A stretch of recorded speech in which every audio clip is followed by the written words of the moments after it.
BBC বাংলার সান্ধ্য অধিবেশন প্রবাহতে আপনাদের স্বাগত। আজ আপনাদের সাথে লন্ডন স্টুডিও থেকে আছি মানসী বড়ুয়া।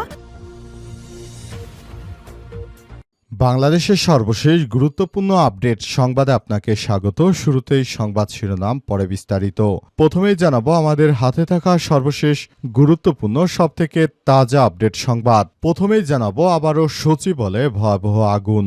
ঢাকার সচিবালয়ে নতুন ক্যাবিনেট ভবনের ৮ম তলায় অগ্নিকাণ্ডের খবর পাওয়া গেছে। খবর পেয়ে ঘটনাস্থলে পৌঁছে ফায়ার সার্ভিসের ৩টি ইউনিট আগুন নিয়ন্ত্রণে এনেছে। দুপুর ২টার পর আগুনের তথ্য পায় ফায়ার সার্ভিস। বিষয়টি নিশ্চিত করেছেন ফায়ার সার্ভিসের কন্ট্রোল রুমের ডিউটি অফিসার লিমা খান। ফায়ার সার্ভিস জানিয়েছে সচিবালয়ে নতুন ১ নম্বর ২০ তলা ভবনের ৯ তলায় ভবনের বাইরে অ্যাডজাস্ট ফ্যানে বৈদ্যুতিক গোলযোগের কারণে আগুন লেগেছিল। এরপর জানাবো নবম পে স্কেল বাস্তবায়নের দাবিতে মাউশির সামনে বিক্ষোভ।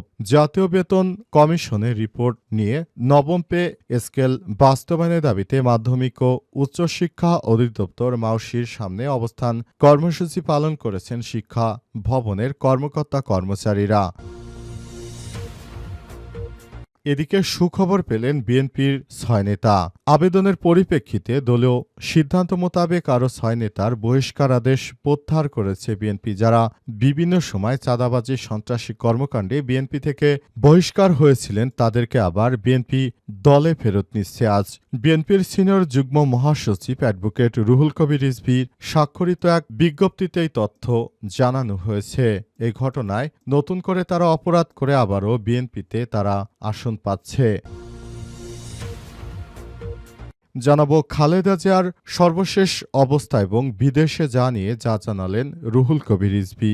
বিএনপির চেয়ারপারসন ও সাবেক প্রধানমন্ত্রী বেগম খালেদা জিয়া গুরুতর অসুস্থ হয়ে রাজধানীর এভারকেয়ার হাসপাতালে করোনারি কেয়ার ইউনিটে চিকিৎসাধীন। তার অবস্থা অত্যন্ত সংকটজনক বলে দলের পক্ষ থেকে আগে জানানো হয়েছিল। নিয়ে সংখ্যা ভর করেছে দেশবাসীর মনে। এ ব্যাপারে বিএনপির সিনিয়র যুগ্ম মহাসচিব অ্যাডভোকেট রুহুল কবির রিজভী জানিয়েছেন, সাবেক এই প্রধানমন্ত্রীর অবস্থা খুবই গুরুতর। এই অবস্থায় তাকে বিদেশ নেয়ার ব্যাপারে কোনো সিদ্ধান্ত নেওয়া হয়নি। তিনি সুস্থ হলে এ ব্যাপারে দল ভেবে দেখবে। এবং সর্বশেষ জানাবো ইসরায়েলের বিচারের দাবিতে ইউরোপ জুড়ে বিক্ষোভ। গাজায় ইসরায়েলের গণহত্যার নিন্দা জানিয়ে ইউরোপের বিভিন্ন শহরে শহরে বিক্ষোভ করছে লাখ লাখ মানুষ। গাজায় গণহত্যার দায়ে ইসরায়েলকে জবাবদিহিতার আওতায় আনা এবং ফিলিস্তিনিদের সুরক্ষার দাবি জানিয়েছে তারা। গণহত্যার দায়ে দখলদার বাহিনীর বিরুদ্ধে এই কর্মসূচি শুরু করে বিভিন্ন দেশের নাগরিকেরা। তারা জানায়, দখলদার বাহিনীকে এই ধরনের কার্যক্রম আমরা চালাতে দিতে পারি না। নিরীহ মানুষের হত্যা কোনোভাবে সমর্থন করি না আমরা। প্রিয় দর্শক, এতক্ষণ শুনছিলেন সংবাদ শিরোনাম, এবারে বিস্তারিত।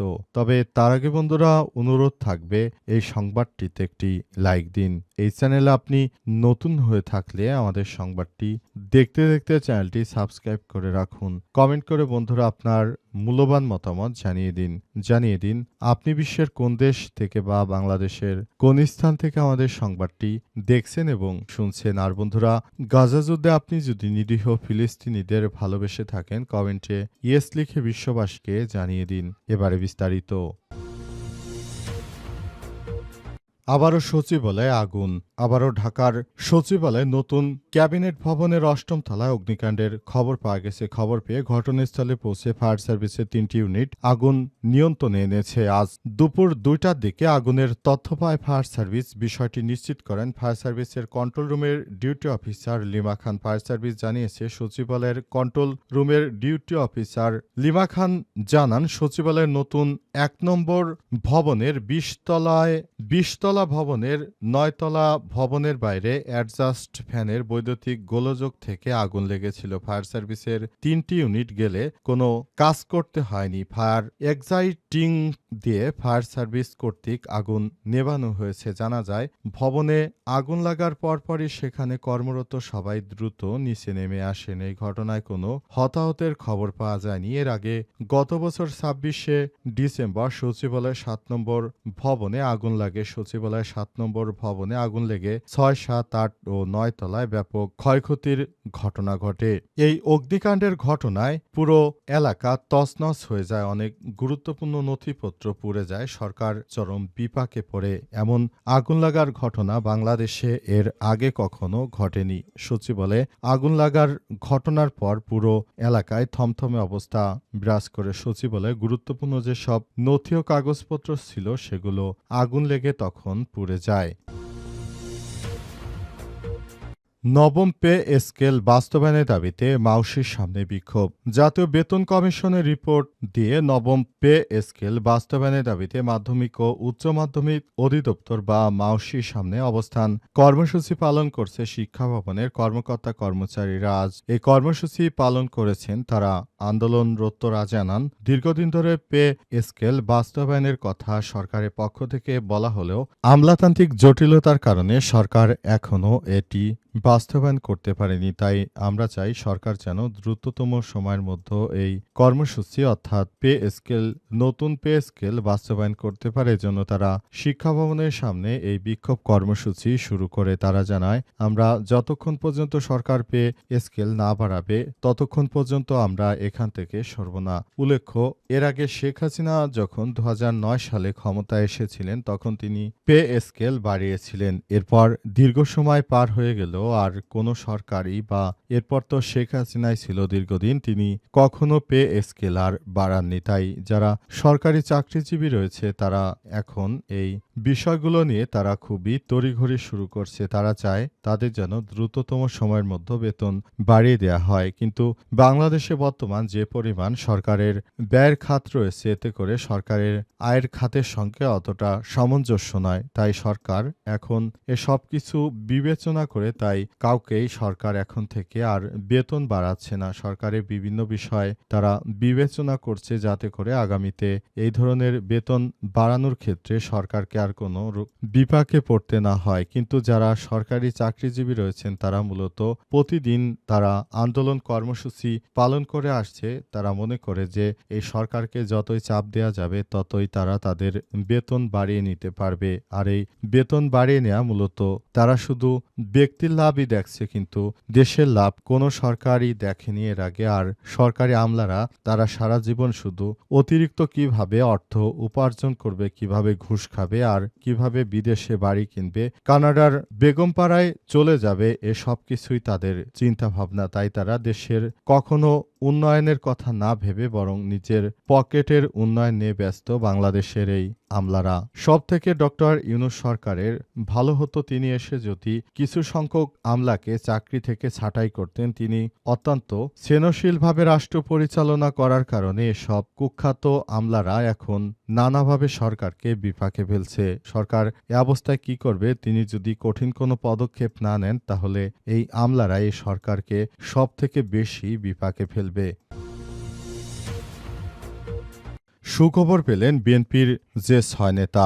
আবেদনের পরিপ্রেক্ষিতে দলীয় সিদ্ধান্ত মোতাবেক আরও ৬ নেতার বহিষ্কার আদেশ প্রত্যাহার করেছে বিএনপি। আজ বিএনপির সিনিয়র যুগ্ম মহাসচিব অ্যাডভোকেট রুহুল কবির রিজভীর স্বাক্ষরিত এক প্রজ্ঞাপনে বিষয়টি জানানো হয়েছে। বিএনপি থেকে যেসব নেতারা অস্ত্র মামলায় যারা গ্রেপ্তার হয়েছে এমন জঘন্য অপরাধের সঙ্গে যেসব নেতৃত্ববৃন্দ জড়িত ছিল তাদেরকেও দীর্ঘদিন পর আবার তাদের বহিষ্কার আদেশ প্রত্যাহার করে তারপর আবার দলে নেওয়া হচ্ছে। শুধু শুধু লোক দেখানো এই ধরনের বহিষ্কার বিএনপি শুরু থেকেই করে আসছে এবং এ কারণেই বিএনপির নেতৃত্ববৃন্দরা অপরাধের সঙ্গে যুক্ত থাকছে এবং তারা আবার নতুন করে দলে ভিড়ছে। আগামীতে তারাই এখন আবার নমিনেশন পাচ্ছে, তারাই আগামীতে এমপি মন্ত্রীর পদে থাকবে। সুতরাং এ দেশের মানুষ যতই চাক না দেশটা দুর্নীতি থেকে মুক্ত পাক, কিন্তু এমন কাজ করলে দেশের সাধারণ জনগণ কখনো এই দুর্নীতি থেকে বেরিয়ে আসতে পারবে না। অবশ্যই ব্যাপারটি সবাইকে ভাবতে হবে।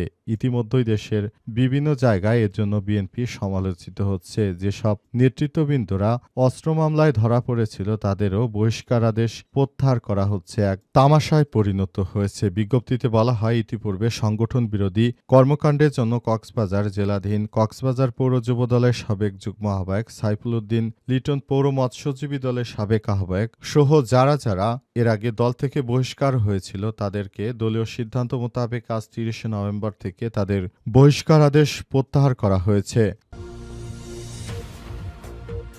খালেদা জিয়ার সর্বশেষ অবস্থা এবং বিদেশ যাওয়া নিয়ে যা বললেন রুহুল কবির রিজভী। বিএনপি চেয়ারপারসন বেগম খালেদা জিয়াকে উন্নত চিকিৎসার জন্য বিদেশে নেয়ার ব্যাপারে কোনো সিদ্ধান্ত হয়নি বলে আজ সংবাদ সম্মেলনে বিষয়টি নিশ্চিত করেছেন রুহুল কবির রিজভী। তিনি বলেছেন, বিএনপির চেয়ারপারসন তিনি শারীরিকভাবে খুবই অসুস্থ হয়ে পড়েছেন, এজন্য তাকে রাজধানীর এপার কেয়ার হাসপাতালে ভর্তি করা হয়েছে। তবে আমরা চেয়েছিলাম ম্যাডামকে বিদেশে নিয়ে উন্নত চিকিৎসা দেওয়া হবে, কিন্তু ম্যাডামকে উন্নত চিকিৎসা দেওয়ার ব্যাপারে এখনো কোনো সিদ্ধান্ত গ্রহণ করা হয়নি, কারণ বিএনপির চেয়ারপারসন বেগম খালেদা জিয়া এতটাই অসুস্থ যে কোনো মানুষকে যদি বিদেশে নিয়ে উন্নত চিকিৎসা দিতে হয় তাহলে তাকে ন্যূনতম সুস্থ থাকতে হয়। কিন্তু এখন খালেদা জিয়ার বিদেশ যাওয়ার মতো শতটুকু সমর্থ নেই। এ কারণে বিএনপির চেয়ারপারসন বেগম খালেদা জিয়াকে আসলে বিদেশে নিয়ে উন্নত চিকিৎসা দেওয়া সম্ভব নয়। তাই বিএনপির পক্ষ থেকে এখনো এ ব্যাপারে কোনো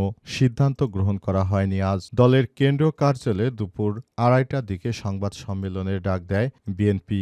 বিএনপির এই সংবাদ সম্মেলনে অ্যাডভোকেট রুহুল কবির রিজভীর নেতৃত্বে সংবাদ সম্মেলন অনুষ্ঠিত হয় এবং সংবাদ সম্মেলনে জানানো হয় বিএনপির চেয়ারপারসন বেগম খালেদা জিয়াকে বিদেশে নেয়ার ব্যাপারে কোনো সিদ্ধান্ত হয়নি। এর আগে তারেক রহমানের উপদেষ্টা জানিয়েছিলেন, বিএনপির পরিবারের পক্ষ থেকে সিদ্ধান্ত গ্রহণ করা হয়েছে তাকে উন্নত চিকিৎসা দেওয়ার জন্য লন্ডনে নেওয়া হবে। তবে এখনও তিনি বিদেশ যাওয়ার মতো উপযুক্ত সুস্থ হননি, এ কারণে আপাতত তাকে বিদেশ নেওয়া হচ্ছে না। তাকে রাজধানীর এভারকেয়ার হাসপাতালে রেখেই তারপর উন্নত চিকিৎসা দেওয়া হচ্ছে।